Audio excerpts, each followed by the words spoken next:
Marhaba and welcome to the Habibis, three game developers drinking good Arab tea. I'm your host for today, What else are you Fawzi drinking, Fawzi? Masma. صباح الخير. صباح الخير. صباح النور. I'm drinking Coke Zero. Yeah. Something thick. Yeah, Wrapping exactly. around your tongue, making it hard to talk. You gave me the puffers. This is very... How do you do? Two. All right, now they're not even gonna get that reference. That's how I said, "How are you all doing this morning?" I just tripped on all my words, and Fawzi tried to one up me. I'm very excited for actually. Let's do the rest of the intro real quick. Yes, and I am your co-host Osama Dorius, and I'm Rami Ismail. The other co-host. The other co-host. I'm the third guy usually. I'm very excited I'm the third Habibi. to hear your, based on this, I'm just extremely excited to hear your speech for your award. Yes, this is going to be great. Fawzi Masmar, I want the Game Developer Award. I'm so proud of you.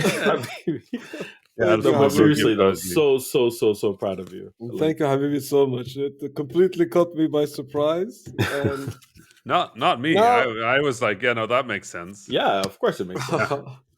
For me, it's about time. Right. You guys are the best.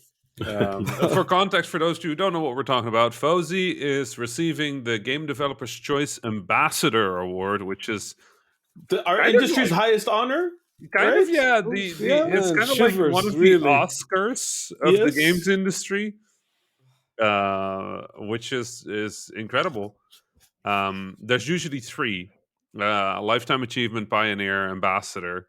Mm-hmm. Each of them rewards somebody for exceptional contributions to the games industry, and the Ambassador Award is given to the person with or outside of the games industry that helped our industry and games at large advance to a better place. Yes, and it's really important to note as well that Rami received this award. Was it 2018, yeah, Rami? I think 2017, yeah. Dates are hard, but so like there's 2 out of 3 Habibis who are ambassadors. I feel you deserve it at some point as well. Yes, it's fine. It's not about me. It's about right now about Fawzi, but also I brought you into it, Rami. No, I'm honored to be in such great company. Really, it is a great list. It is a great list of people. We have Tracy Fullerton on there, Mark Delora, Kate Edwards, Stephen Spohn, Anita Sarkeesian, Chris Melisinos. I always get his name wrong. Chris Melisinos. Heavy hitters, every one of them. Did I mention Mark Delora? Mark Delora is on there.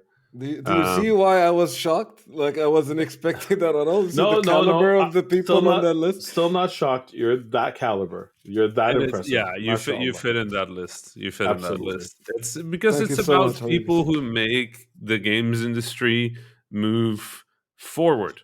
And when they gave it to me, the reason they did it was, at least the justification I got, is for my work helping developers around the world. And I think, Fawzi, your contributions over the past few years follow a very similar line, right? You're trying to make the industry inclusive. You're working all throughout the world. You wrote the Arabic book on game design, right? Like you literally wrote the book. The book. Like you had to invent language to do that, and you did it anyway. Like I think it is 100% fair to call you an ambassador of the game. Absolutely. Thank you guys so much. This is insane. I'm so looking forward to have you guys next to me as I get it. I was not going to go to GDC, but when you said like, listen, can you come to the ceremony? I'm going for one day only. Wow, really? I'm going for the award ceremony, and then I'm out again. Wow. I have feelings about the Game Developers Conference. The Game Developers Choice Awards are their own thing. Like, respect that. Always good to have peer industry awards, I think. right? I agree. They're my favorite awards. They're not like the ones that have the highest viewer count or the ones that get the more airtime, but they're my favorite awards because it's, FUBU, for us, by us, right? Yeah. And I feel that has merit. Not to take anything away from other awards, right? No, That's for not sure. the point. I could have favorites and not say that others are bad. That's all. For those you also listening, Osama once hosted them. Oh no, my bias is revealed. No. And he did a really good job. So if Osama sounds like he can't speak right now, just go back listen to him host that award beautifully. And you'll see how I really can't speak. Worst jokes you've ever heard. Just the dadliest jokes in the history of dadliness. Thank you, Robbie. Incredible. I think I audibly face planted at least 2 or 3 times during that. You can hear like the dunk in the background. I would like to reveal 2 fun facts about that night, if that's okay with you. Go. No, fun fact number 1, my glasses broke minutes before I went on stage. And I couldn't read the teleprompter properly, so I actually messed up a couple of the jokes, but nobody seemed to notice because how bad the other ones were. So how many times do we speak about don't get to fist fights before you host an award show? Somebody said that Osama's cap had the wrong amount of surfaces. That's right. It's a 5-panel, not a 6-panel. Right, straight into a brawl. You cap noobs.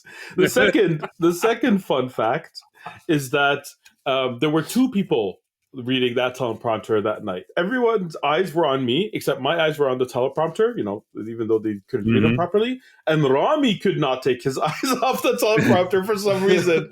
I'm like, Rami, the show's over here. So you have to explain, Rami. What's this obsession with teleprompters? Well, okay, so there's the thing with teleprompters. Like I don't know what it is, but I have a really hard time not looking at moving screens. And also, I would get a preview of the joke that was about to go and see how you delivered it. Because, like, for me, that's the interesting. Like, I'm a stage person. I spend a lot of my time on the stage, and I know that there's a difference between text and what's actually said. Yep. And Osama, I will say, did a really good job, like, veering from the text and coming back to the text. Thank you. I would like to remind you that I didn't have my glasses on. You read the text properly. He thought he was reading the text. Right. So, he did really well, and I didn't know about the glasses. I was like, wow, Osama's really good on sort of like taking the through line and like getting back to the text, but apparently he just wasn't reading it. Anyway, it worked out. I'm very happy about that. Fawzi, please try not to be distracted by Rami reading the teleprompter while you're giving, and bring a second pair of glasses, and you'll be okay. It's gonna be great. Like this is what happened. Like at first, like the news sunk in. I was like, oh wow, this is happening. I can't believe it. I'm so humbled, all of that. And then I'm like, okay, I need to write a speech now. I don't even know what that's going to be. I'm going to read it in front of people. I'm going to try to keep myself together. Yep. All of that is happening. Let's see how that goes. I'm going to try to look at you. You guys make funny faces to help me out. If I'm about to get choked up. Habibi, I only have this one funny face. I don't have any other faces. You're good. It works every time. I was about to say, is Fawzi telling us things about her face now? Is that what's happening? He's just basically saying, be yourselves. Yeah. Just be us, and it'll be funny enough. No, teleprompters are hard though. Fawzi, do you do teleprompters? Rarely. I like to have. So I don't like to read script. I like to have. If I'm using like speaker notes at all, there will be like one word that represents the idea. Yep. Or like 2 sentences. So like here I'm talking about this. Here I'm talking about that. I know. I feel that if I'm reading, it will take a bit from my authenticity. You know what I mean? Agreed. I do the same. The only trick I once learned is I put the transition sentence at the bottom. So when I get to the end of the slide, there is a sentence at the bottom of my slide notes, right? At the end of a slide, there's a sentence, and it has the full sentence there. And then where I transition to the next slide, it has 2 like arrows. Wow. And then on the next slide, there's 2 arrows. There is the same sentence with 2 arrows, and then the rest of the sentence as well. so that I can Oh, always switch wow. to the next slide mid sentence, Can which just I steal looks that? good. Yeah, That please is go. genius. Yeah, it's It's very super cool. good because you just sort of like find your way to that sentence when you're like, okay, I've spent enough time on this slide. I think the point is clear. You Yeah, work your way to that sentence. You start the sentence. You hit click. You finish the sentence, and then you just go back to improvising. that is amazing. That's cool, Huh. man. I Good. like that. A Makes friend, it So, friend very of clean. mine, friend of mine once told me that he thinks that the way I do presentations is very similar to how stand-up comedians prepare Yeah. yeah, their yeah, Yeah. material, in which like I say I have a word that I would say when I'm gonna make a slide transition, like hmm, because it's usually a joke or a picture that's representing the idea that I want to say. Yeah. hmm, And it's that kind of timing and spacing that I like to get in doing the talk. And I feel like if I have a script, I will go Yeah. off pace. It will Yeah. yeah. be a bit more monotonous instead of me acting it out, you know. Yeah. Agreed. That For- like I've honed my process over the last few years as well, and what I've only had to give one absolutely memorized word for word talk. I didn't have a choice in the matter. It's when I gave my TEDx talk. Um, Ah, you yeah. have to have it pre-approved, like and like by your mentor, and it has to be delivered word for word. And I tried, but I don't have a very good memory. So Right. like I practiced, I rehearsed for 3 weeks before, and went on stage and I ad libbed half of it because I don't know how to memorize a talk. Yeah. It's not. three Arab game developers drinking three Arab teas. Three three Arab teas drinking good Arab game developers. And the thing is, I knew this was going to happen because every time I rehearsed it, I didn't get it right. It's not like it Right. was stage fright or anything. I'm incapable of memorizing word for word. It's not a strength that I have. But I didn't. Every time I was asked, "Oh, so are you good? Are you good? Did you memorize it?" I'm like, "Yep." And I went on stage because I didn't want them to tell me, "Oh, I'm sorry, it's not going to happen because you have to memorize it." And when I went on stage, I could see him like looking at the script, looking at me, and a little bit worried. Halfway through, he just like was smiling and was like okay with it. Because it's not like I'm trying to change the meaning. It's just that doesn't come off naturally for me. I can't I have to say it the way I want to say it on the spot, right? And on the fly. I've been offered a TED talk like 5 or 6 times, and every time that's the thing that gets me to say no. It's just Oh, I I'd love don't want to. to hear a Rami TED talk. Yeah, but like it's just not really my style. Like I Yeah. can't write a talk and then give that talk. Like I'm kind of like notorious in the games events like scene for not having a talk until I'm at the event, Oh, right? can I Because can I tell the story of your talk at DEF CON? Was yeah, it last sure, year or the year before? sure. Have I told this on there, Fawzi? Do you remember me telling the story? I don't remember you telling the Okay. story, I, but, I, but I I was there asked. for it. Okay, so I'm gonna ask permission of Rami because this might be. I don't know how he's gonna react to the story, but Cool. this is the sequence of events as I remember them. So that I have a bad memory. I'll tell you right now. So please correct me if I get some Sure. details wrong. I've been The told you're gist. very good at memorizing things. Absolutely not. Oh snap! I remember the spirit of things and definitely my emotions and feelings. That's a thing I will Okay, never go for forget. it. Mm. So we were going to go to DevCon/Gamescom. I didn't actually have tickets or wasn't invited to DevCon or anything like that. I was only going to go to Gamescom, but Rami was like, "Hey, I'm going to drive there, so come like spend the night with me, and then we'll go together the next day." I'm like, "Okay, sure. What time should I be ready?" He said, like wake up at like 10 because I was super jet lagged and everything's like wake up at 10. We'll leave by noon. So I figure his talk is like 5 p.m., 6 p.m. Right? Wake up at 10. We both take time showering. We have a breakfast. We get in the car, and I'm like, "So what time's your talk?" He's like, 2 p.m. I'm like, "Wait, what? How long is the drive?" He's like, "About 2 hours." Like the drive from where he lives in the Netherlands to Cologne in Germany was 2 hours, and we left 2 hours before. And now, halfway through, he's like, "Oh, I'm gonna stop at the gas station and get a snack." I'm like, "Rami, maybe we should actually like keep going." He's like, Book "No, it. no, Yeah. no, let's get a snack." So he goes, like, I get a snack too because why not? I mean, it's not like it's gonna take more time if I get a snack.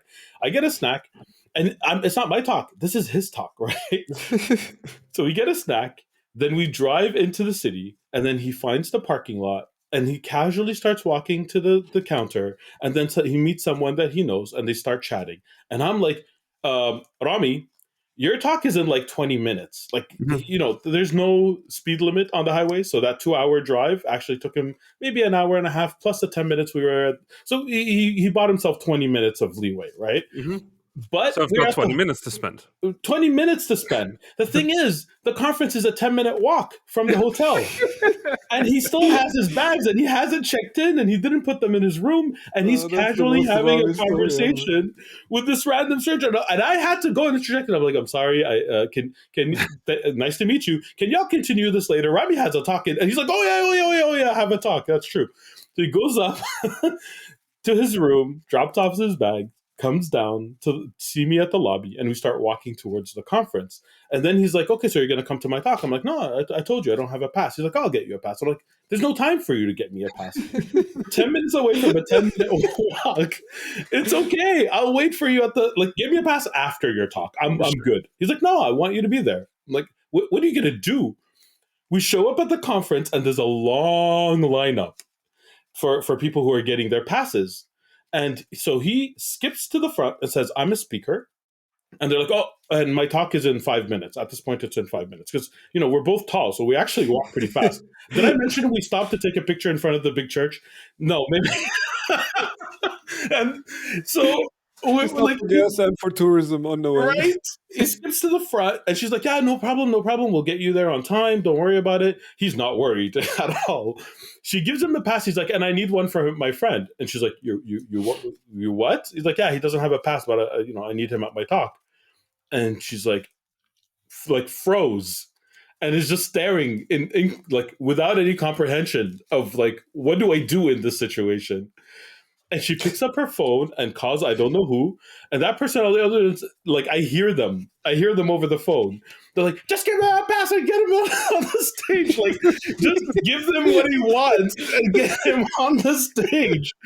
So I got a free pass to DEF CON, and I put it around my neck, and we're going up the escalator, and of course everyone and their mother recognizes him, so I'm like batting people away, playing interference, trying to get him into his talk, and halfway succeeding. Some people are pretty persistent, right?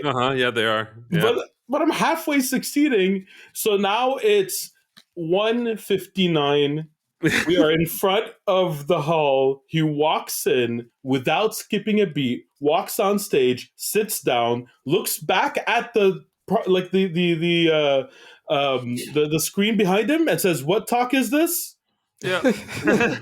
As the microphone comes on, so everyone hears him say, "What talk is this?" Oh yeah, I got this, and starts giving his talk at 2 p.m. exactly. Yep. When Rami first got his pilot license, I think myself and half the event organizers around the planet were like, oh God, now he's gonna parachute into talks from now. Like the deal with me is very simple. Like, I will be there. But don't ask me how. Yes. Right? Like, just do not. Like, the deal is you bring me to your event and I will make sure your audience has a good time, gets a good talk, and that I will spend my time with the people at the conference talking about their games, about their problems and all that. But please don't bother me with the logistics. I have 40 of them back to back, and I don't have time for And I want to be clear, it was a great talk. It was an incredible, if you had told me that this person drove in 20 minutes ago and stopped to take pictures and did and skipped the line and all these other things, I would have told you, how is that possible? He was so relaxed, nonchalant, didn't skip a beat. I was impressed. My jaw was on the ground. And I don't get stage fright. I don't get nervous before I talk. I don't get I've given enough now that I'm okay. This man is next level. I don't understand.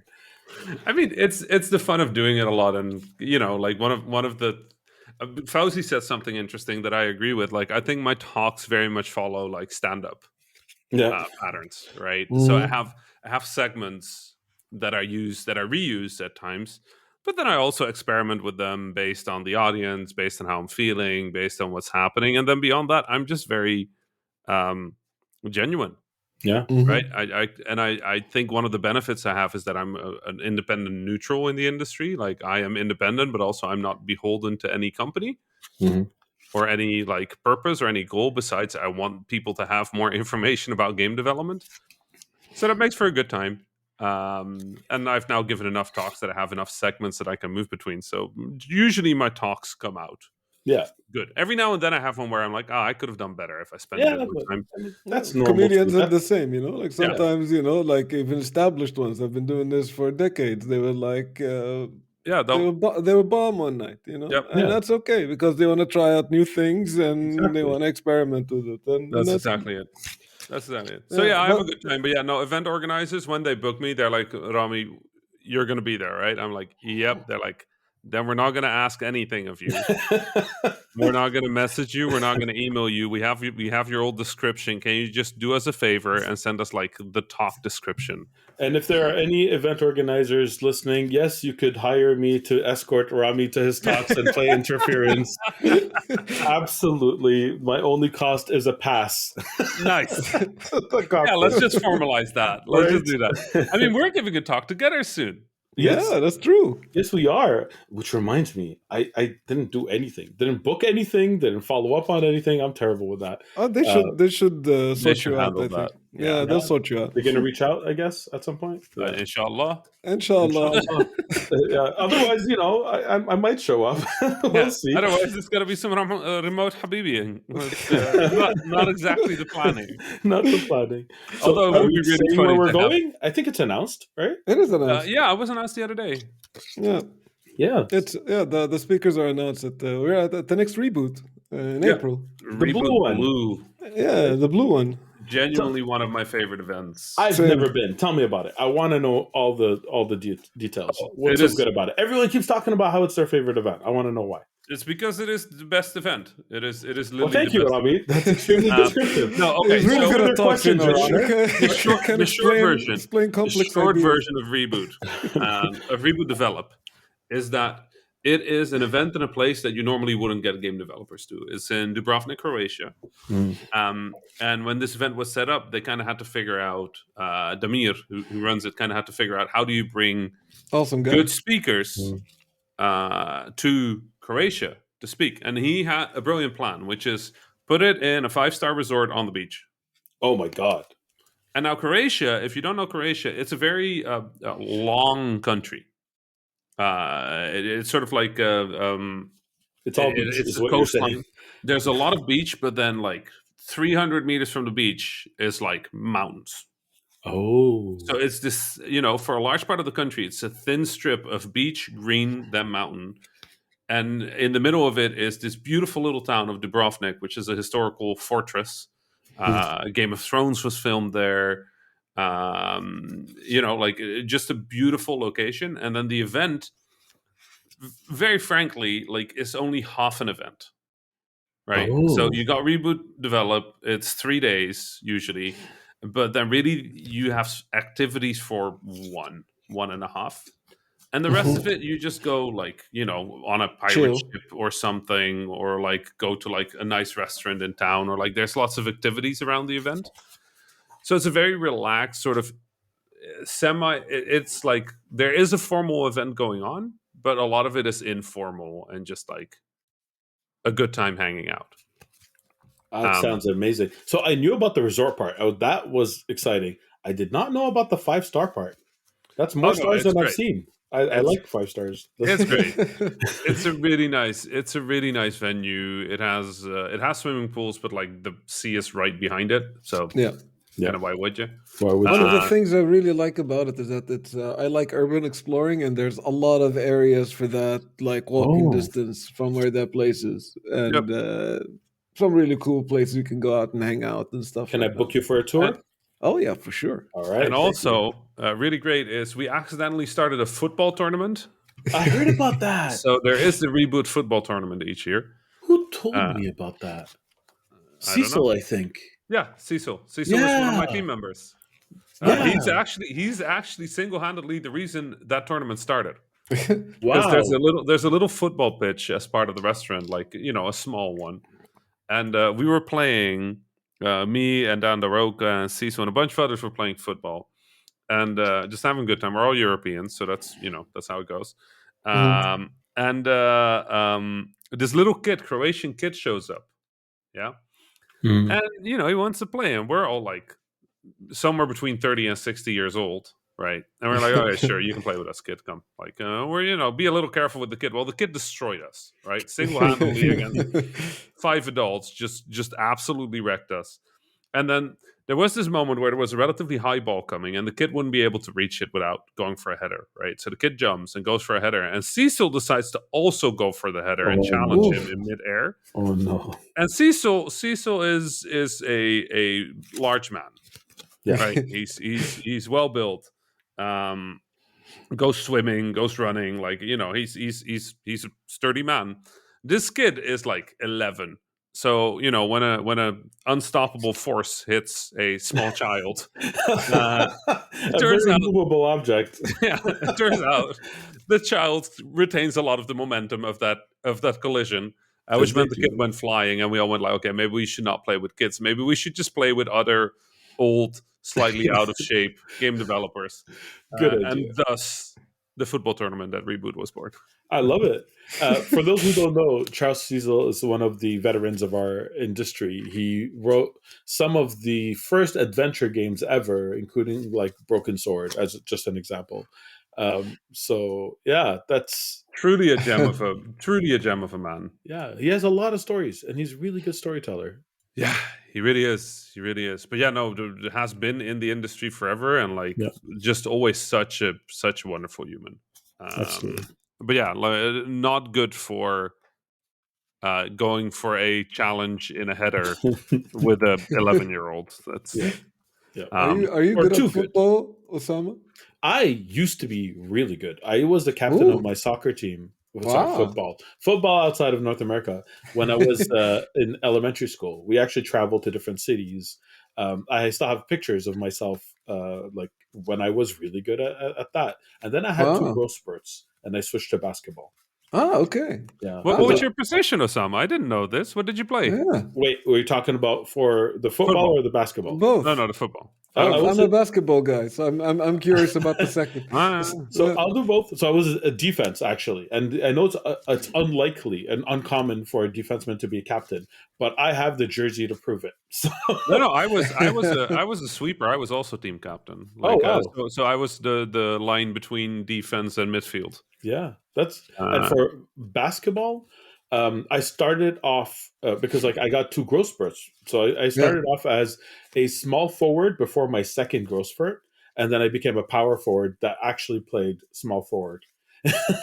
Because I was big, but I retained my speed. Like my specialty was catching interceptions and then going the whole way.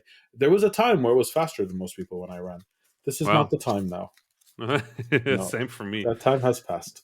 Same for me. Fawzi, what do you play? Like, because after football, I did a lot of sport. Like, as a kid, I started with judo, and then I even did some gymnastics for a while. Went to soccer, did soccer for a lot, like 10 years. Yeah. Wow. Then went through like tennis and like a bunch of other stuff, and I ended up with badminton. And badminton was actually my top sport, right?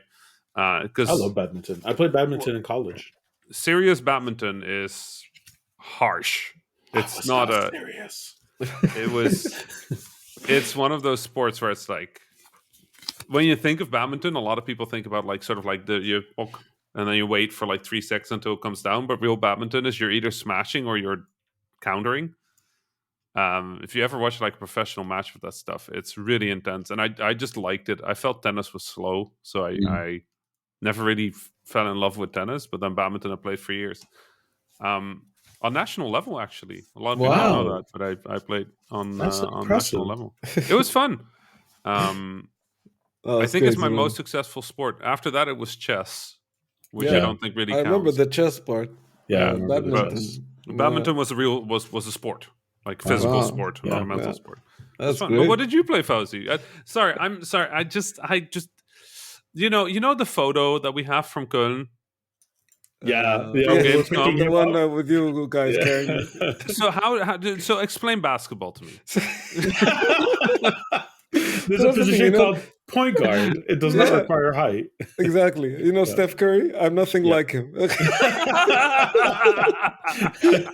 He wishes he was like you. He's not going to be an ambassador. Like, that's... He has to get on your level. But you know what Osama was saying earlier, that they had 2 growth spurts? Yeah. I had none. They both went to Osama. Thank you, Fawzi. I accept your growth spurt. I made good use of it.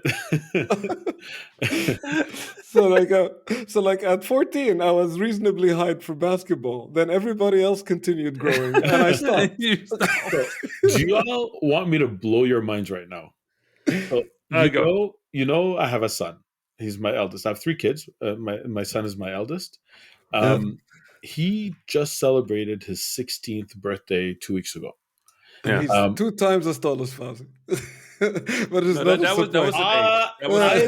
I mean, honestly, we'd have to measure to see. Oh, because you know how tall I am. I'm like 6'2" and a half. I don't know how much that is in meters. Sorry, I can't. Units. Let me find out. You keep talking. Yeah, so I'm 6.5. Last summer, at the beginning of summer, he was about an inch shorter than me, and at the end of the summer, he was about an inch taller than me. And now he's 6'6", and he's 16 years old. Oh, he's kind of my height then. Yeah, Raptors, huh? Yeah, you know how I had 2 growth spurts? Yeah, he has just one really long one. Right. It just hasn't stopped yet. Everybody is just pulling these growth spurts from Fawzi for the record. Like these were earmarked for Fawzi, but something went wrong, and now they're all going everywhere. Wow, 6'5", 6'6". Yeah, I'm 6'5" and a bit. So. Yeah, he's a little taller than you now. Wow, can you believe that?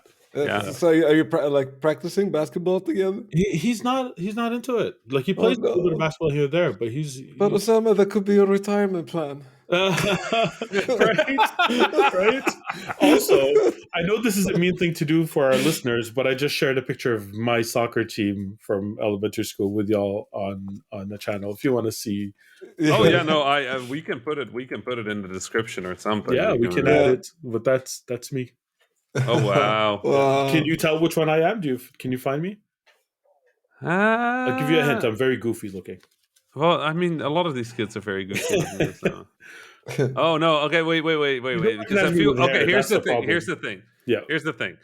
You're going to answer that question for us at the end of the episode, so that people who are listening also have a shot to figure out which one is you. Fair. All right. Good. I think I know. Yeah, right. I think I have a good feeling as well. All right. I think I know. So you 2 guess, and I'll only reveal at the end. Okay, I think I know. I love the Kimetsu no Yaiba shirt as well. What's the name of the anime in English? The Blade something. I'll send it to you as well, so you can get the show. Right, wait, are we guessing now, or are we guessing at the end as well? I think we should also guess at the end. Okay. All of us are guessing at the end. All right, so we guess at the end. This is an incredible photo. Thank you. I don't have that many from that era. This is one of the few ones that survived somehow. Mm-hmm. But yeah, by the way, I also did martial arts. Nice. I did karate, I did taekwondo, I did a bit of boxing, and I was one of the first students of Firas Dahabi, who went on to train the world champions.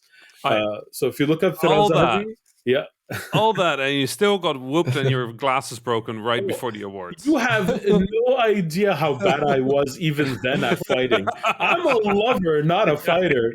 I'm like, you just try to hug everybody. It's a grappler main, remember? Yeah. The honest truth is I did really well practicing the moves and very poor in sparring because I could not stop myself from holding back. And that's just, there's a mental barrier in my head, and I never got around to it. So when the other people went on and went training, I, moved on. It was like, fighting's not for me. Enough. It's not my thing. I love the ambiance of it. Like the fighting game, part of it. Right. But the actual way you have to do this for real and maybe even hurt someone, that doesn't, I can totally see that. Yeah, that's not for me. But I beat him one time. So, I beat the trainer of the world champions one time because, and this is the part that I don't usually say, but I'll say it, why not? He had a neck injury, and I put him in a headlock. And he tapped out right away. He's like, tap, tap, tap. But he didn't tell me he had a neck injury. I didn't know. He thought that like his neck being wrapped in bandages would cue you in. So as soon as I got him in a headlock, he tapped out right away. And, to the point that I'm like, do I let go? What do I do? This happened too. This is too easy. So I beat him. Wow. He went on to train like Georges Saint-Pierre, like world champion. And he's like in the ring with like half the world champions in the world. Wow. And I can honestly say, and he confirmed it, that I beat him. You beat him once. When, his on a technicality. Severely injured. I'm pretty sure I can beat Muhammad Ali if he's asleep. I'm not even sure about that one, Fawzi. I'm not sure about that one. Even if he's asleep. Even if he's asleep. I mean, if he's asleep, then the height difference doesn't matter as much. That's true. That's my only shot. Yeah. But basketball, I did a lot of squash. I love squash. I tried squash. It wasn't it's very popular in Egypt. Oh, really? I didn't know Egypt, that. I think, is one of the top nations in the world, actually. Wow. Egypt, England, and India, Pakistan. Like, those are like the top nations in... this is the kind of thing where I feel like my dad must really not care about squash, because otherwise he'd be talking about it all the time. It's not exactly a spectator sport, in the same way that football is. No. I you know what? I'll be honest. Squash, I was scared at squash. I never got comfortable in the halls. Yeah, it goes fast. People hit Very hard, fast. and it's easy to lose track of where the other player is. Mm-hmm. And I always stayed a little concerned, I think. Yeah. It takes a while until you find your footing with another squash player, but once you do, I don't think you can burn calories in any other sport in the same way, because it's a lot of sprints. So you're sprinting forward, sprinting back, sprinting forward, sprinting back. Do that for an hour, you're like drenching in sweat. Did you have to do that's what I like about in high school gym class? What's that, sorry? Okay, so I guess not. Maybe you had a different word for them, but it's when you had to run back and forth fast, on a very like over 10 meters, like not a lot. You have to do that a lot, so you had to be able to stop on a dime, turn around, and run the other way. What do you call that? We did that when we were warming up for basketball training. So I actually don't know what they're officially called, but in my school we called them suicides. Okay. Because you felt like you were killing yourself, like you wanted to die afterwards. So I just called them sprints. Yeah, I guess that's probably the real word. I know it's one of those moments where I'm like, is that my childhood thing or is that the real thing? I don't know, but that's what we called them. But that's like when I played squash, that's what it felt like to me. It felt like you can't stop. Period. And before that, I had played tennis, but the way I played tennis with my friends is like reverse tennis. Like, we're not trying to win. We're trying to keep the volley going as long as possible. Right. Yeah. And that doesn't prepare you for squash against people who are trying to win. No. Squash to me feel like the so I did squash right before badminton. Mm-hmm. And what I liked about squash was exactly what Fawzi said. It's a very explosive sport. It goes fast, right? You don't have much time to stand. You're always on the move. You're either on defense or you're on offense, but there's not really a neutral game much, right? That works, but badminton, to me, what was interesting about badminton was that it had that same thing, but I could see who I'm playing with. Yeah, I could just stare at them. Yeah. And obviously, it plays a little different, but it had the same sort of high tempo, very explosive, defense or offense. So, I went to badminton from squash, and I never quit badminton until the game studio took over my life. Yeah, that makes sense. That's what happened to all of us, I guess. Yeah, pretty much. Yeah. And now we're all game developers, and two of us have no hair. Hey, keep talking. Your hair isn't forever. I'm just saying. I have hair once too. I have the pictures to prove it. Yeah. I lost hair before games. If that okay. Yeah. So it's not just games. I'm holding on here, but they're getting real gray all of a sudden. Yeah, gray is good. It's nice. Yeah, it looks okay. It looks okay for now. Gray is better than invisible. I'll tell you that. But I can't pull off the caps the way you guys can. Like it's just it doesn't look as good. I don't know. I got to see it first and judge for myself. I'll bring you one. But listen, I think you have a bigger head than me. I need to bring you an 8-panel. Here's the thing. Here's the thing about heads and hair and all that. Like y'all can say no hair, no hair or anything there, but like you look at you guys' headshots and your photos, and like, have you ever looked at Fawzi's Instagram when he posts a photo of Fawzi? He's a model. It's unacceptable. It's unacceptable. This is like insulting. Please go on, please. It is distressing. He's so photogenic. Like you cannot take a bad picture of Fawzi. It is. Picture of Fawzi does not exist. Horrifying. But you have the same thing going on, Osama. Thank you.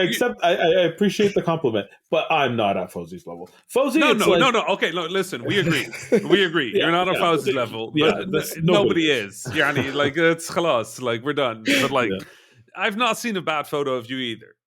I appreciate that. Thank you. I could send you some. All right, like listen. Here's the thing. Like Fawzi doesn't have to filter. No, Fawzi takes photo. Up next professional headshot. Next 5 years he can use it. Osama, you have to filter a few. I take 50 photos. I pick one, and it's like with a little bit of tweaking, I can make this look good. Would you stop? It's true. Look, the Habibis are handsome, man. They're handsome babies. Yeah.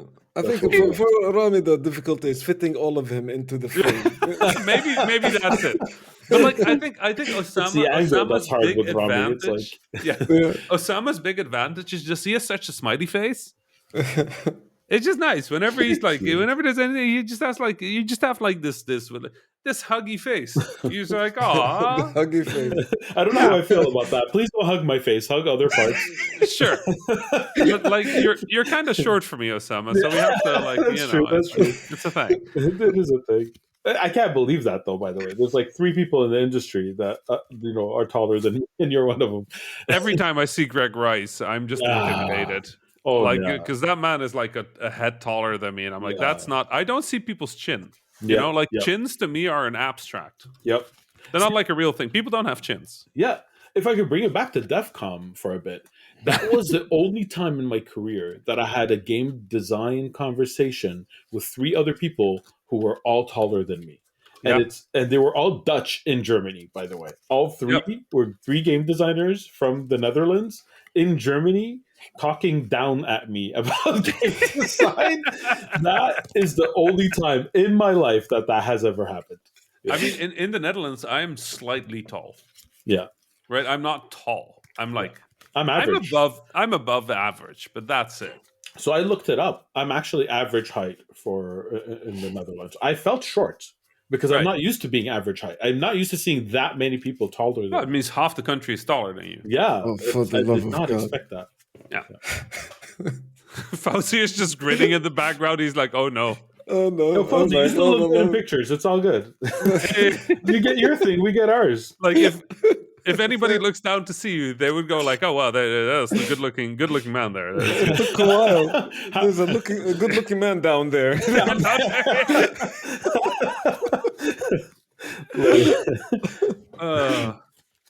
Yep. Yeah, I didn't. I was a little sad. DICE was last week, and I didn't go.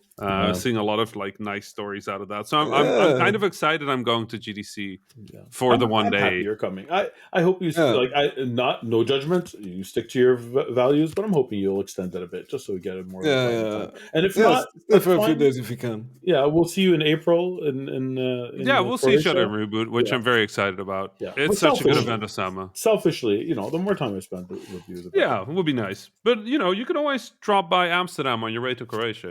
It's like I'm already going to be hopping when I do that because our company retreat is on the same week as Croatia.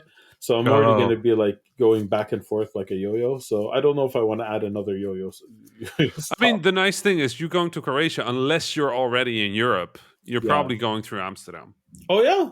Yeah, it's Schiphol Airport or Paris, and if you can choose between Schiphol and Paris, even if you speak French, please pick Amsterdam. Yeah. Charles de Gaulle is Charles de Gaulle is a special type of hell. Yeah, it's a nightmare to navigate. Fawzi, you have opinions about airports, don't you? Oh, that's for sure. What is the worst airport on earth? Worst airport on earth. I mean, like Charles de Gaulle is up there. Yeah, for sure. I have to go like every week. I'm trying to remember what was the name of the airport in Ethiopia. Oh wow! Oh my God, we're going straight to Africa. That's a deep cut. Like, yeah, man, I don't know. What was the name of the Addis Ababa airport? Addis Ababa. Wow, yeah, that's not a good airport. I've never been. I hope I never have to. I mean, I want to go to Ethiopia, but maybe there's another airport I could go to. No, that is the best airport in the country. Sadly. Oh no, okay. And it's one of one of the major connecting hubs in Africa, but that thing is a piece of work. Wow. Casablanca also was rough. It's not. When were you there? Because it's been good the last few years. 2018, I think, was the last time. I think the problem I have with Casablanca Airport is that they will check your passport 15 times before you get on. Not only before you go into the terminal, you have to go through a security check. Yeah, that's very common in North Africa though nowadays. Really? Like Egypt does the same. It's a security measure, right? Like just make sure that you could be traveling before you enter the building. Yeah. Exactly. So it's like I think you go through 4 metal detectors before you get to the airplane. Yep. And they check your passport like a good 6 to 7 times. Yep. Yeah. And Ataturk is a really nice airport, but it's huge, and it doesn't have enough space for everybody in it. No. Wow, so it's huge and it's too small. Yes. That's a bad combination. So that means if you're connecting in Ataturk, that means you're walking long distances to get to your gate. And then by the time you get there, it's also packed with people. And you're waiting for long queues. If you have a long connection, you might end up sitting on the floor somewhere Also, it's been a while. I've been avoiding it for a while, so maybe things have changed since the last time. I always have a bad time in O'Hare. Me too. O'Hare is I was gonna say O'Hare. O'Hare is my least favorite too. I can see that. You go first, but I want to tell you my. Well, I mean, I'll hear yours because I know why I don't like O'Hare. I'm more curious about your reasons to not like O'Hare. So there's always two things that happen, and the combination of the two frustrate me to no ends. So O'Hare, Chicago's called the Windy City. It is extremely windy. And you would think that they put up gates or something to block the wind, because almost every single time I go there, two things happen. One, I get lost. I don't know why my mind cannot map O'Hare. I always think I'm going the right way, and I'm always going the wrong way. I'm looking at the map, and I'm going the wrong way. So I always end up taking way too long to get to my gate in a panic. And then when I get to my gate, the flight is delayed because of wind. Yep. It's like... I don't think it's ever not happened to me that I'm rushing and stressing and sweating and getting to the gate, and then I did all that for nothing because the flight is delayed. Yeah. No, O'Hare is one of those lovely airports where the terminal system makes no sense. Kind of similar to how Charles de Gaulle makes no sense, because you've got Terminal 1 and then 2 and then 3 and then 5. But then they're named. Terminal 1 has, I think, concourse B and C, but no A. Then Terminal 2 has E, F, G, H, K, and I think also L. 3. From 3, it's G, H, K, L. And then all of 5 is M. And it's just the whole thing makes no sense whatsoever. Yeah. Right. The HK and L gates, I don't even know if they're numbered. I don't remember ever seeing a number at any of that. It's a mess, and it's building a giant. I'm impressed that you remember the details. For me, I just know I get lost each time, and I have to double and triple check. Chicago was my entry point for U.S. travel for a few years. But same experience as you. I never had a good time. I just couldn't really afford flying anywhere else. And then eventually, when I switched to KLM properly, the Dutch Royal Airlines, it really shifted, and Chicago was barely ever my entry point. It ended up being San Francisco or New York. Yeah, San Francisco, I Which find easy to navigate. New York is much New easier. York is JFK is okay. San Francisco is good, but then San Francisco, then you're in San Francisco. So fair. With JFK, I just find I get nervous when there are transfers because the shuttles are not reliable like in other airports. Like they don't come consistently. Like if you in other places, at least the shuttle every 10 minutes, every 5 minutes. Like the Vancouver shuttles, they're like clockwork. Oh yeah. Right. But New York, I always get nervous if I have a short layover. But if it's not in the same terminal, I'm like, I don't know. It's a coin flip if I'm going to make it or not. Oh, for me, it's not even that. It's just I still get random checked frequently. So for me, short layovers are just a no because there's a 40 to 60% chance that I ain't going. Same. So. The worst security check I've ever had was in Switzerland, actually. Oh, I also got screwed in Switzerland. They're the worst. It was the worst. Yeah. They were disrespectful and rude, and they made me. I had bought a whole bunch. I generally, when I go to a new place, I don't remember which country. It was a layover in Switzerland. It wasn't even like I wasn't even going there. But I generally buy gifts for my kids, right? And they're like, I have the receipts. They're sealed in their plastic, and they opened them all up, and they took out the pieces and then left it on the table for me to put back together. In the most disrespectful way while being rude to me. And they did that 2 different times. Wow. So I'm like, I just don't have a good time with Switzerland security. It's 0 for 2. Security checks for us. It's always like that. Hard mode. It's the Dark Souls of traveling. My other least favorite, actually both of my least favorite ones outside of O'Hare are in Europe. I think there's also a little relativation going on because, yes, there's a lot of airport experiences that are worse, but often they're in places where I'm like, yeah, okay, that things here are more difficult, or there might be less funding available, or whatever. But the 2 that I really, really dislike in Europe are 2 of the main hubs, which is Charles de Gaulle, which is abysmal, worst experience I'll ever have. People it's not the worst out of Paris airports. No, that's true. That's true. It's technically not even the worst one in Paris, but it's the one you have to use most. Yes. Yeah. So Charles de Gaulle, awful terminal system, awful map. Literally, there's nothing about Charles de Gaulle. Yeah, and then but also the gate numbering and the gate and the terminal system make no sense whatsoever. That one even more than Chicago. Yeah, it makes no sense. It's like somebody did it and then went had a very laissez-faire attitude to building the I see whole what thing. You did there. I like because my God, is that a mess? At Charles de Gaulle, I lost my cool for the first time in 5 years. Wow! It was last year. It was I never get angry. I got angry last year. Wow. I mean, okay, so Charles de Gaulle has Terminal 1, right? And that one makes sense.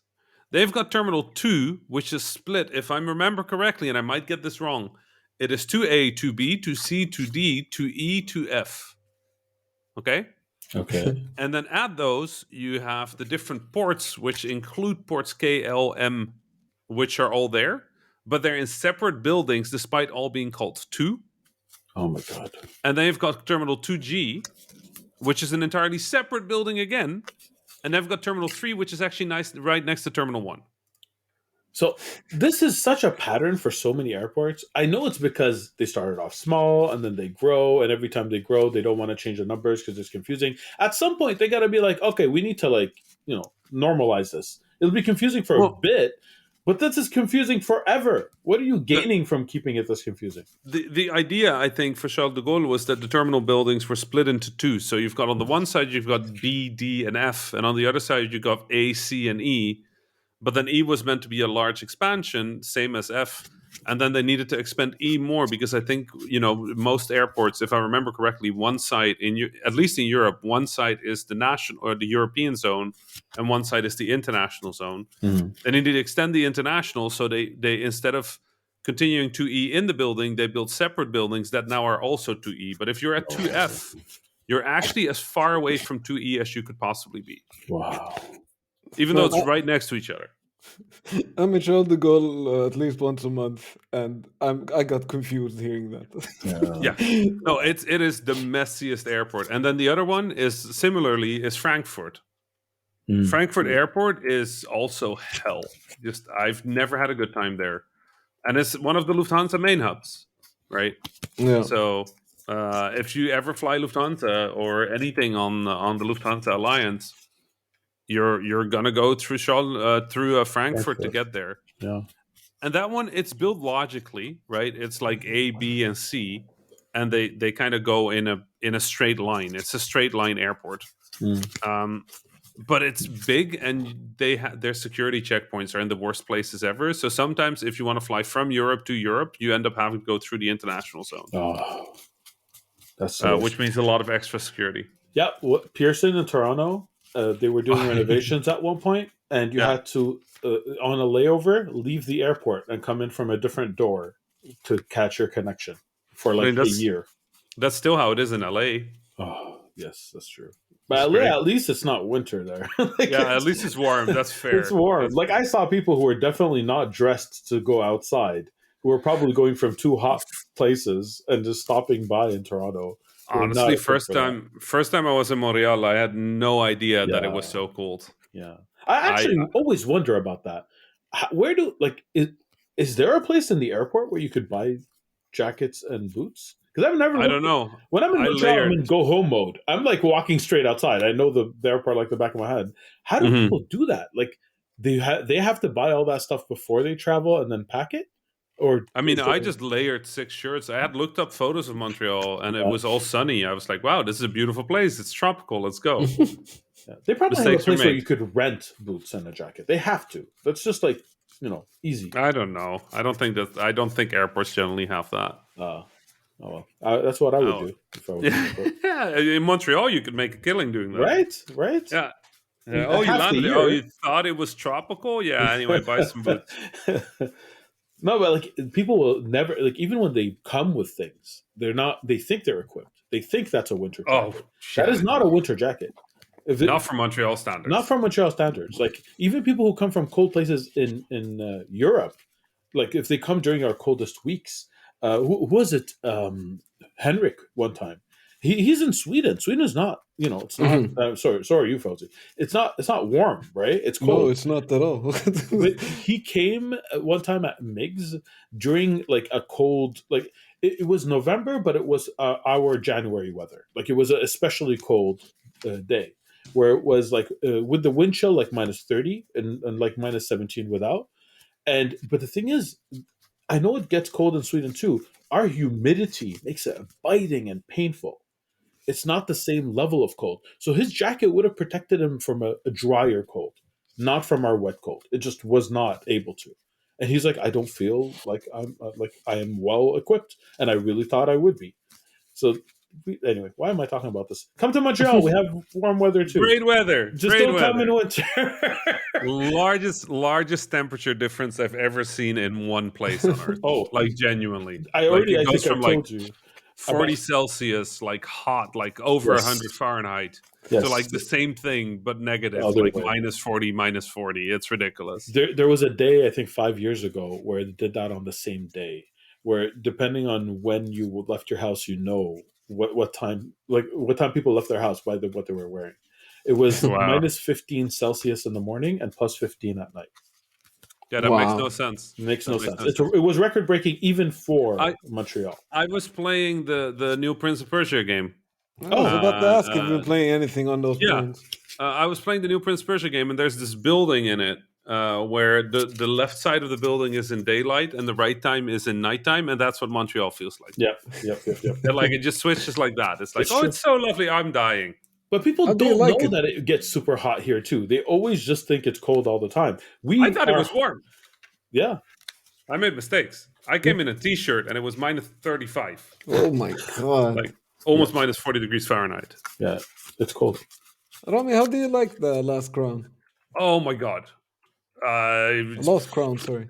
It is. It is one. It might be the best Metroidvania I've played in my life. Oh my god, that Wow. It good? Oh my is. god, that's It really is praise. bonkers. It is. It is off the charts. I have no idea how to. Like, okay, listen. There's a bunch of cheating going on here, right? Like, because yes, it's a Metroidvania. It's an action Metroidvania with like a really good attention to 3Cs, which is something that Ubi gets right very frequently. Good at 3Cs, but there's also a ridiculous amount of effort thrown into the production values of this game. Hmm. Like, when in a Metroidvania, if you've played the Dread on the Switch, Mhm. you know how like they got this really good illusion of like depth and location and scale that they were going on. That looks like amateur stuff related to this game. Every room is just staggeringly beautiful, Wow. even when there's no reason for it to be. Combat is good. It's versatile abilities, versatile movement, smooth, pleasant. Never, I never don't like. This game is a Metroidvania with echoes of Celeste in it. Mm. Wow. Right? Like that's how precise the platforming action is in the game. And then with the combat, depending on the difficulty mode you set it on, just like a really good what was the game last year? Good hack and slash. Little Devil May Play Which one? God, I forgot. Anyway, really good hack and slash action, good juggling, nice combos. Like, it's like they picked a bunch of stuff from every genre in the world and just threw it in a Metroidvania and just got something so coherent out of it that I have a hard time starting to begin to express how good this game is. I can't wait to play it. I think I bought it. I don't remember. I intended to, but I definitely If you didn't did play it, buy it. Like Yeah. genuinely, it's almost a blind recommendation. There's very few people that would not enjoy something like this. Wow. The one thing I will say is when you start the game, it's going to ask you whether you want to play guided or unguided. If you like your Metroidvanias, play unguided. If you like action platformers, play guided. That's All it does is it changes how indicates what explicit they are with where you have to go. that makes sense. I can't wait to try it. I love Metroidvanias already.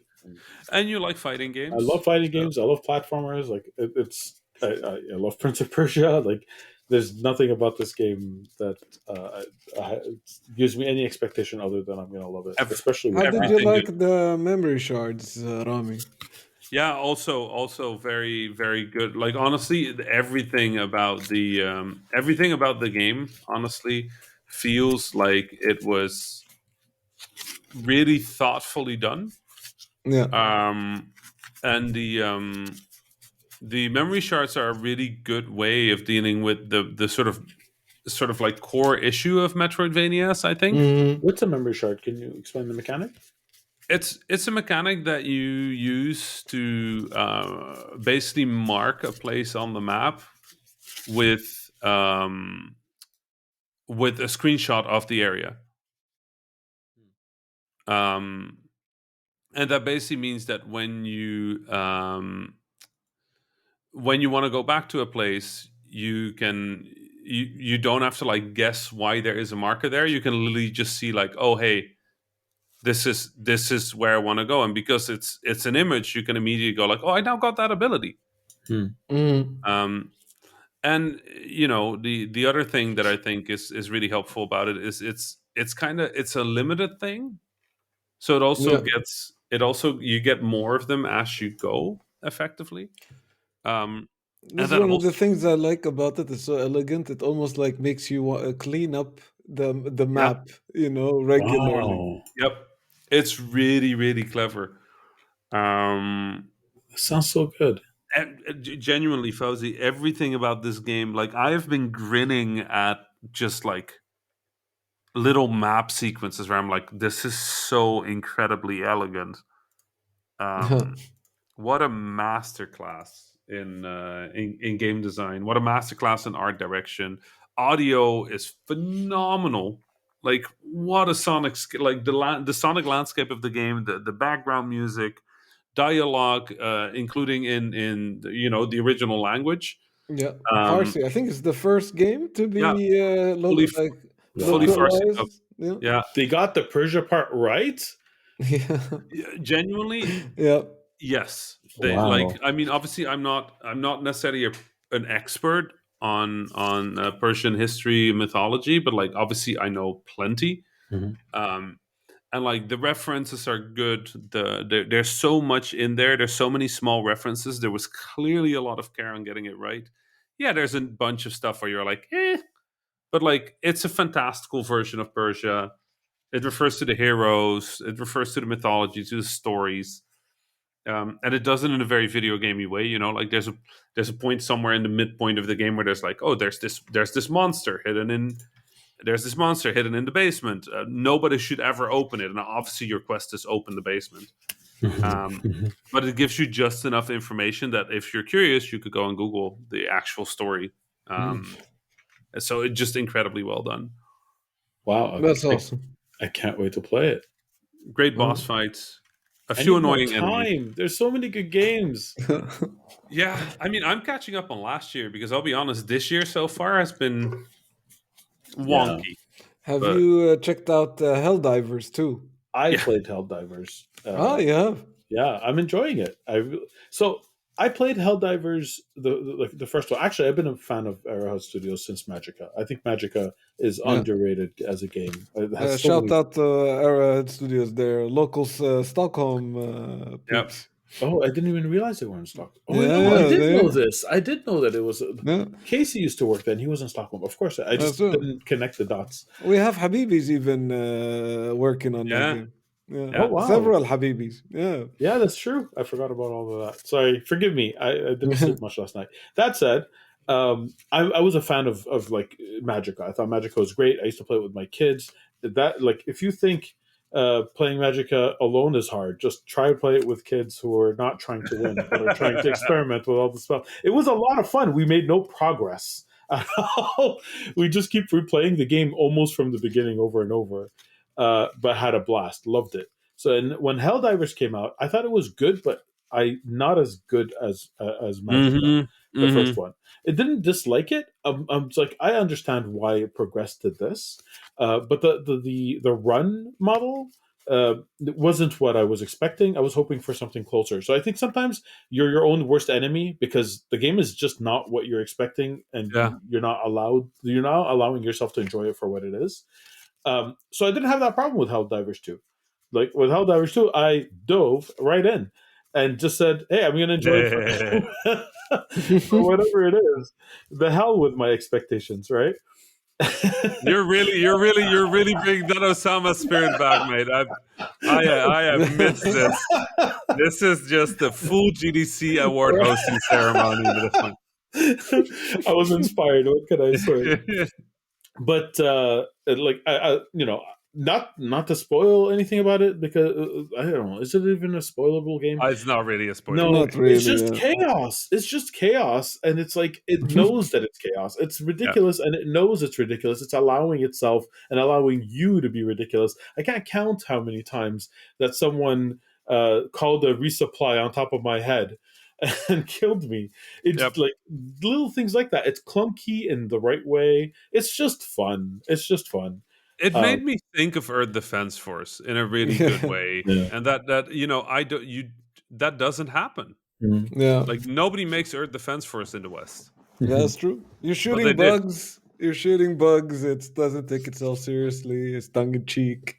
Yeah. And it's madness, like Osama is saying. The game is just it is okay with not being clean. It's not a clean game. It wants to be unhinged, and it's fine. Yep. The other day, I was describing it. I was describing it to some friends. Like the metaphor I was thinking about is that sometimes you would go to a live concert, and you would feel that the band on stage is having a great time. Yeah. Like the band themselves are really enjoying being on stage and playing, and that's totally the vibe I get from playing this game. In terms of like the team was really having fun making this game. You know, there's like tiny touches. They have like in the options menu when you go to like there's the meters, and they all from 0 to 11 instead of to 10. You know, like small things like that. They're like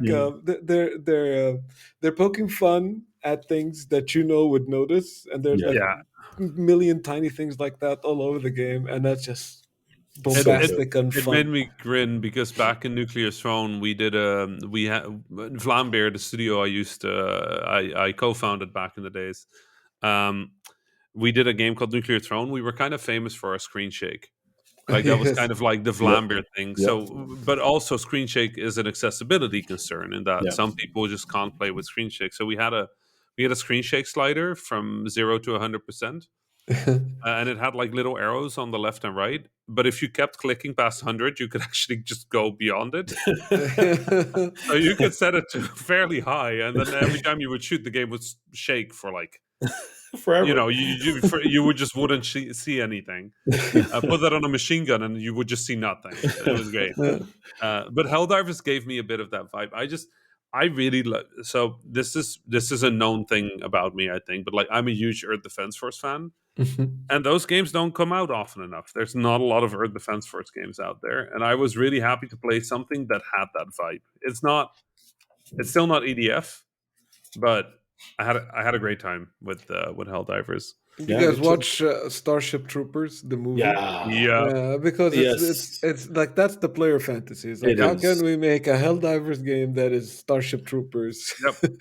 They could have taken the trailer of Starship Troopers, the movie, wrote Helldivers 2 on it, and it would have been accurate. It's like the tone, you're bringing democracy to giant bugs. Like, if that doesn't say like, it's so good. It's so good. Yeah. And it just, I think it's also great timing with the events, like bringing bringing war and democracy to giant bugs. It's just so tongue in cheek about like modern day politics. Yep. Perfect time for this game to launch. For sure. Especially We should after play sometime. a very busy year. Yeah, we should play sometime. Yeah, that would be good. I'm on PS5 with this one. Yeah, same. Oh, I'm on PC. Is there crossplay? I don't know. Sure. I would guess so. Yeah. We'll figure it out. Beyond that, I've really I'm really excited for the new Final Fantasy. That's coming out next end week, of month. Right? Yeah, end of month. So I played the demo. For those who played the original, it's the Nibelheim sequence from the original game. Yeah. Oh my god, I know way too much about the Nibelheim incident. Yeah.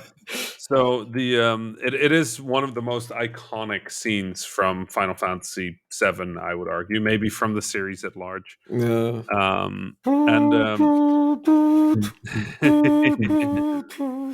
They really, really nailed it again. With Final Fantasy VII Remake, I remember just being so impressed with them being able to capture the atmosphere, but also the narrative, the player narrative in your head of like, oh yeah, I came across this boss and then I did this and then I used this ability and then I kind of had to charge and it took some hits and like that just it translated so directly to what is now action-based gameplay, and that's just true here as well. Like, unless they really mess it up somewhere else, I think Rebirth is going to be an incredible game. I can't wait. I can't believe that it's been 4 years since the remake. Time goes a little fast, Joe. Too fast. But yeah, it's like I was always imagining like the Medgar sequences. I was like, okay, I can see how they'll like, how would that look in a remake? But everything outside of Medgar, I honestly I couldn't imagine what they're going to do. Yeah. And seeing it, man, it's too nostalgic. Yeah, it is. The nostalgia is too much. I just saw that there's the One-Winged Angel Collector's Edition. Yep. Oh my god, no. My wallet is not gonna like this. I mean, like, there's a giant statue of Sephiroth with one wing. I got that one. You got it? Yeah. Oh man. I mean, come on. Yeah, I know. And there's one with strategy guides even. Oh my god. Sorry, I was just slapping my wallet against the screen. That's that sound. I kept hearing thumping. I'm like, what is that? Yeah, what is happening? Oh, it's Fawzi wanting to buy a Sephiroth. It's not just the Sephiroth, it's like art book, music. Oh, God damn it! Why am I such a sucker for these things? I mean, it's literally nostalgia. It Yeah. is. It is. Literally nostalgia. Like they could not hit you harder than with Yeah. that. Yeah. No, man, they hit me hard with this one. Yep. All right. Bye. You guys talk amongst yourselves as a bed.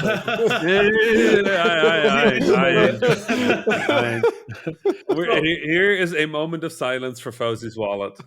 So we were talking about this year so far and how there haven't been that many games so far. I know last year is going to be impossible to top. Last year was like record Right. breaking for a variety of reasons. There's still a few exciting games coming out this year, right? Like it's not. I think the drought is probably going to come the following year, 2025. That's my expectation. I don't know if y'all have opinions about that. So far to me, it's I don't know, like 2023, like the 2024. I think the biggest issue that, as far as I can tell, we're running into is that a lot of things got delayed or ran out of funding. Yeah, or got canceled with the or canceled. So 2024 is starting with I know of a bunch of games that should have been out by now. Yeah. And they're most definitely not. Exactly. But the thing is, that's the same expectation. We're in line. I feel like those games will probably still come out this year, but then next year, that's when. Oh yeah, there's nothing there. There's like nothing on the horizon for next year. I don't know what's going to happen there. And of course, my bigger concern isn't with games coming out, but with the industry and the state that it's in, and all the people looking for their livelihoods. I think the thing that I'm seeing, and this is maybe a little bit of like industry background chatter, but like obviously a lot of people that are doing funding are concerned about that gap, because for a lot of publishers it's just not sustainable to not have anything releasing. So we're hopeful that things will turn around this year. My gut feeling is that near the end of the year. So what I'm expecting is right now, before GDC, this is very game developers baseball, but before the game developers conference, there'll be a bunch of investment, because the economy is pulling up a little bit, not a lot, but like enough for a few safe investments. And that's kind of what I'm seeing right now, is a few safe investments. So there will be content. It won't be as much as we're used to nowadays. But like, let's be honest, the industry at large has become deeply unsustainable. Yeah, absolutely. So we won't be able to continue doing what we were doing. I don't know what that means, but like it's not what it was. That's for sure. Games are way too expensive, and they're all vying for the same spaces. That like, there's a lot of things that have to change, and a lot of the growth was not like organic. It was a lot of people throwing money at a market that, in general, or markets that were not growth markets, trying to fight for the same piece of pie. That part is also unsustainable. So like, we need some disruptions and like some innovation to push us in some direction, some risky bets. But in this market, nobody's taking risky bets. So like, it's kind of scary. Yeah. It'll correct itself to a degree. I agree. It probably won't go back to the state it was in before. At least it won't for a be while. able to. Yeah, it won't be able to. Yeah. It's sold out everywhere. Wait, are you still talking about? Oh no, Fawzi! Oh god, it's sold out everywhere. I am so sorry. I am so sorry. But yeah, I am not shocked at all. Like, I don't know how to tell you that I am not shocked without we're feeling not like laughing at blaming your you. pain. Just to be clear, it's $350 though. Have you seen that? Yeah, I also bought the one from the version before that, which was the Cloud one, where Cloud was on the motorbike. I bought that one too. Corrado. Yeah. Oh man. Yeah. $350. Oh, that's gonna be like double that on eBay. My wallet. Oh yeah, for sure. Scalpers. Oh, yeah. They're so excited listening to this. My wallet. They're emailing you. They're emailing info at the Habibis. No, I will resist. Don't email me, scalpers. I'll send you viruses back. I'll send Agent Smith on your tail. Absolutely do not encourage scalpers. No. Yeah. Nope. Anyway. But on the topic of this year, we have a pretty big year for us at work this year. For me, like, one of the games I'm working on is coming out this year is the new Star Wars Outlaws. That's amazing. Oh, nice. So excited for you, Fawzi. I can't wait to play it. I really am excited to see what you guys think. But we have a bunch of games that just came out, like Prince of Persia. Ahmed Rami was talking about it Wait, you were earlier. involved in that one too, No, Fawzi? no, not Oh, it's not one of This mine, is at the company. but Yeah. No, it's I one wasn't of sure if I my misunderstood. studios. Yeah. No, man. And we had Skull and Bones finally launch. I think Yes. it will be out by the time this podcast comes out. So busy year for us. Not a great year for the industry. No, for I sure. really hope it starts to pick up. Yeah. The Soon. expectations are the pickup will happen this year from Yeah. people I spoke to. Rami echoed that to a degree. The predictions of when kind of vary depending on who you talk to, but Yeah.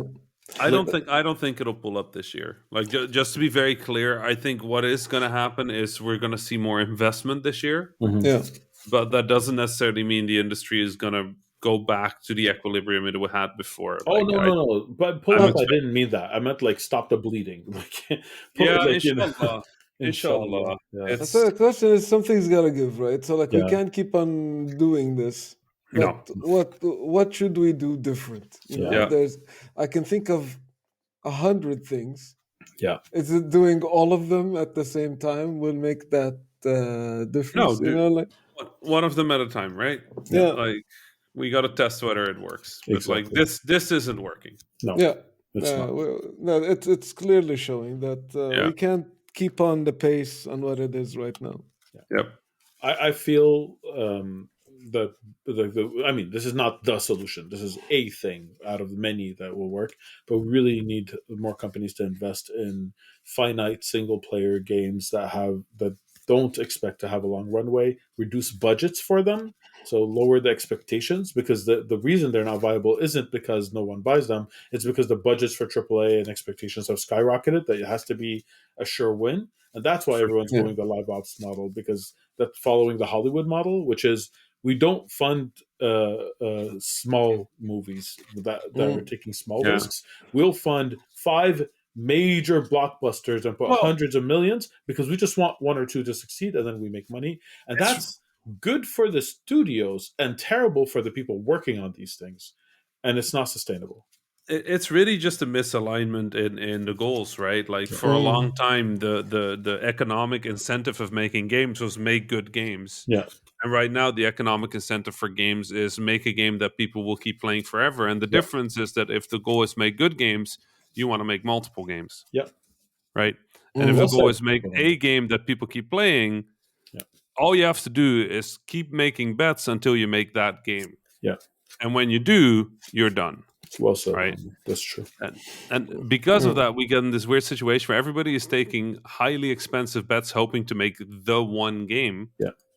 Failing at it, killing it, and then laying off a bunch of developers because they now can't afford it anymore. And we never learned, because we did this with MMOs. Everyone tried to be in the next World of Warcraft, and we did this with mobile games. While everybody was trying to be whatever, even Facebook games, everyone was trying to be the Zynga games. The games that I think work well are now being made as backup. Yeah.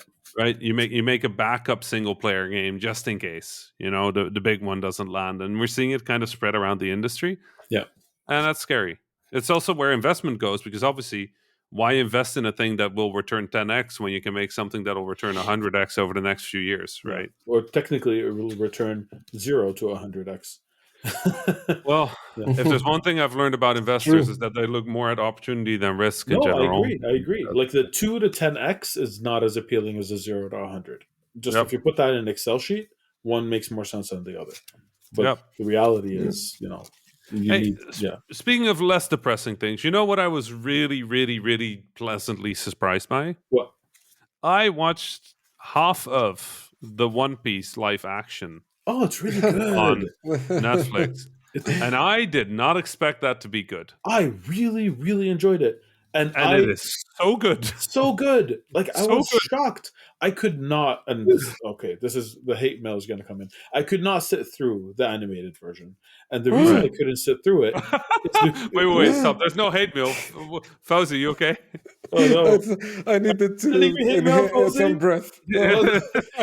Sorry, Look, my heart skipped a beat. I am not saying it's bad. What I'm saying is it has the same thing as a lot of different anime where it has so many filler episodes. It's so true, though.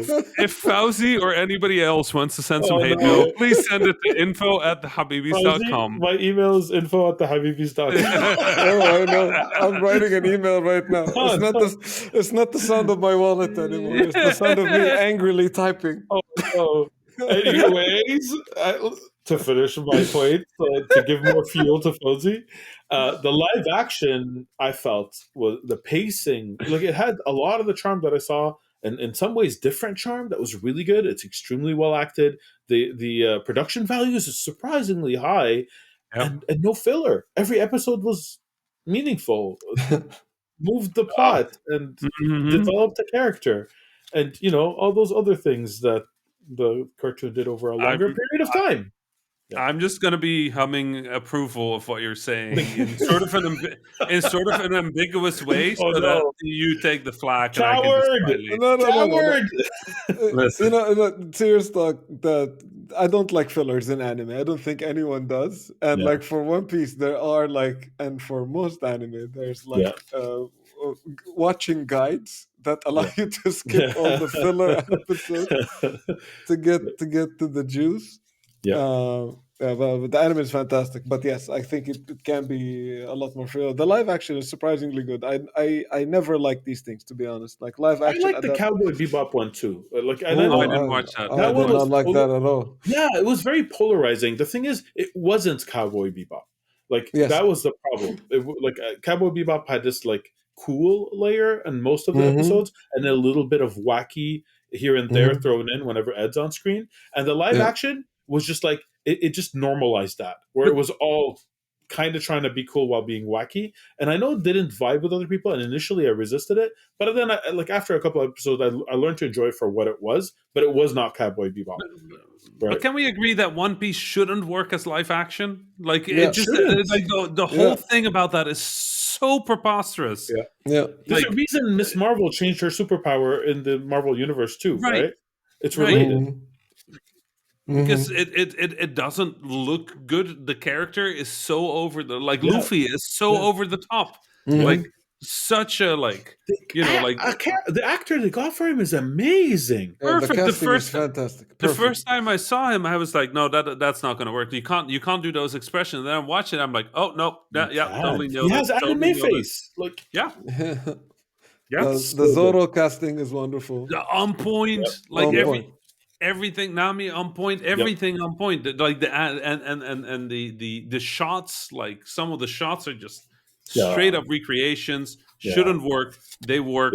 Plot shouldn't work. Does work. The sincerity shouldn't work. Does work. Everything shouldn't work. And then I'm watching and I'm just like, this is flawless. Yeah, it was. I don't have anything where I'm like, you know what, this is bad. So far, the Cowboy Bebop was as done as well as this one. Yeah.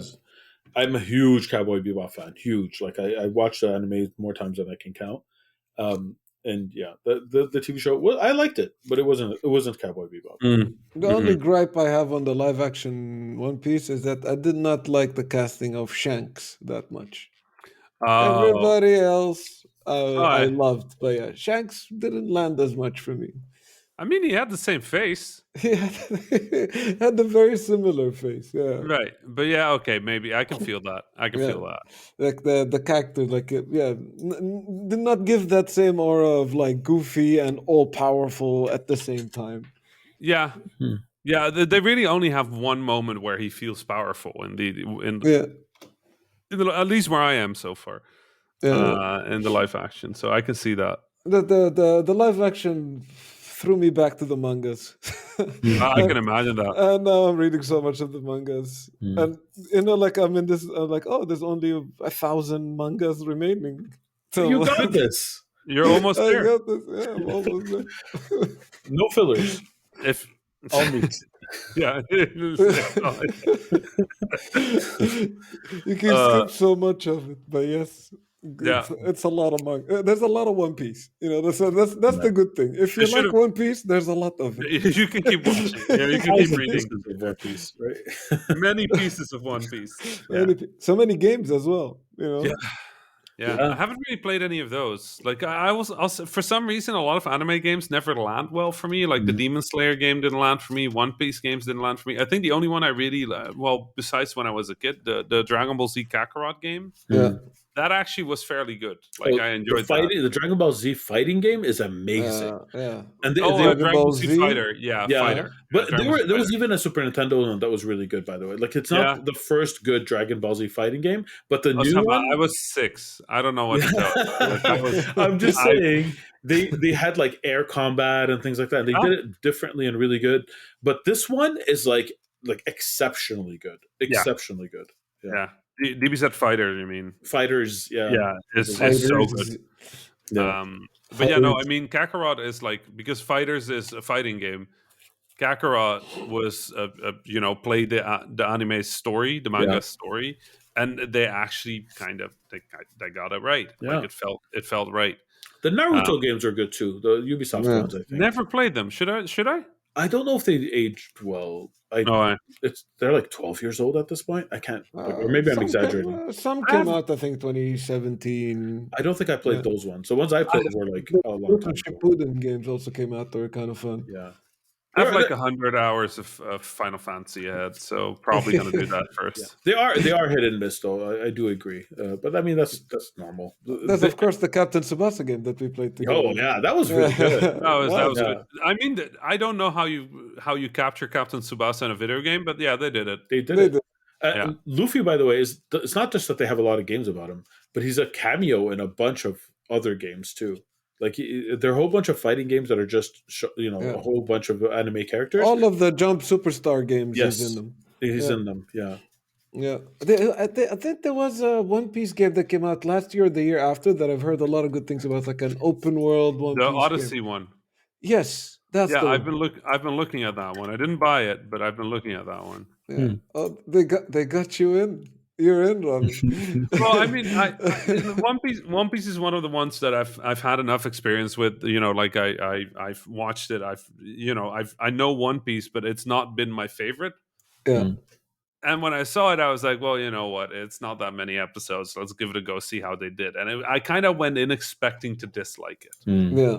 I'm like, okay, yeah, it has the characters, but it's not quite the vibe. Because of everything I've ever watched, One Piece is probably one of the more preposterous ones. Like just sort of like the character idea of like, here's a kid that is just so sincere that everybody just decides to become pirate with him. It's just bonkers. It's just it felt like an inhuman level of sincerity that you would need to pull. And then they did it, and I just watched an episode a week now to not go through it all too fast. But it's been every character on it is so lovable. Like it's so well and they done. keep making incredible characters that just keep really going. All the villains, like every time you think you saw like the most ridiculous pirate idea, you get another one straight after. Well done. It's hysterical. Yeah, it's very good. Guys, I think we should we should set sail and wait, we punted the photo to the the photo. The photo. Guess who I am. I didn't think it would be that hard. Man, hair really changes a person. Yeah, we have it. Like Tell me about it. It's kind of wow. Okay, you just. Talk about sincerity. Yeah, that one hurt. That one hurt clearly. All right. How do we do this? Do we take turns? Yes. I want to go first. I think I can make a good guess. All right, go. He's sitting in front of the goalkeeper. 1 down or 2 down? 1 down. So his head is right next to the number 1. All right. Rami, what's your guess? I thought he was to the right. To the right? Yeah, all the way on the right. All the way to the right? Yeah. Like next to the teacher? Yeah, down there. Yeah. The teacher with the tie? Right top, right center, or right bottom? No, center. Okay. So right. Do I confirm? Right. Do I deny? Do I talk? How about you? How about you go? Tell us. Yeah. All right. Which one? Rami got it right. Yeah. So I am the one, and I'm hoping at this point that y'all are seeing a picture, audience, and that I'm not just talking out of nowhere. I hope we could embed it somehow. But I'm the one at the right center. Yeah. Wow. Yeah. Nice. See that goofy smile? That's my goofy smile. Now I see it. Now you see it. Now you see it. But this is like, practically a black and white picture from a million years ago. So no harm, no foul, Fawzi. I forgive you. It was also the part of the picture. No, but Rami got it. I can't. Yeah, I wanted to come up with excuses, but then I was like, I'm sorry. Fawzi, you're still the games industry ambassador. Don't worry. Even if you got Osama wrong. Oh. It's all good. I can barely see. It's not my bro. If it makes you feel better, I think you sound like Mickey Mouse. So, we're even now. Listen, Osama, no hard feelings. Fawzi just got in a fight right before this episode if somebody broke his glasses. So he can't see all that well. You should see the other guy. I can.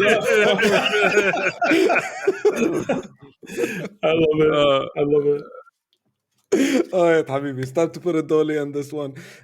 Thank you for tuning in to another episode of the Habibis. If you want to send us email to tell us how to best watch One Piece or any anime for that reason, Osama is a big fan of anime, so write them at info@thehabibis.com. Is our email. Also join us at the Discord where we talk about everything One Piece and games and other stuff at discord.thehabibis.com. We are going to be trying something different this year by releasing larger episodes once a month. Let's try this cadence and see how that works. Yeah, but we will try it, inshallah. So as usual, we add the inshallah for contractual obligations and see if we can. So if we don't stick to it, you can't sue us. Inshallah, you can't sue us. Inshallah. If you want to sue us, send the lawsuit to info@thehabibis.com. You can always sue us, but you won't win. You won't win. And don't forget, Fawzi, to send an email to info@thehabibis.com. That's true. I said press send right now as we speak. All right, that's all the Habibis we have for you this week. Join us next month. I already messed it up this week and this month. Join us next time, inshallah, for more the Habibis. But for the time being, salam. Salam. Salam.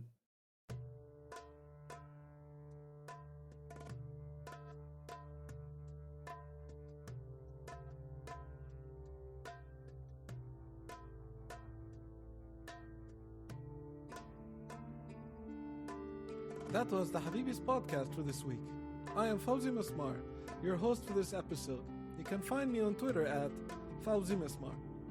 My fellow Habibis were Osama Dorias, who you can find on Twitter at Osama Dorias, and Rami Ismail, who you can find on Twitter at THA_Rami.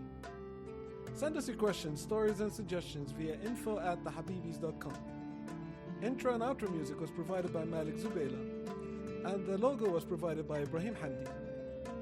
The Habibis is a weekly podcast about 3 game developers drinking good Arab tea, with new episodes launching every Friday, inshallah. If you enjoyed the show, don't forget to subscribe to your favorite podcasting service, or check out thehabibis.com for more information. Thank you for listening. Salam.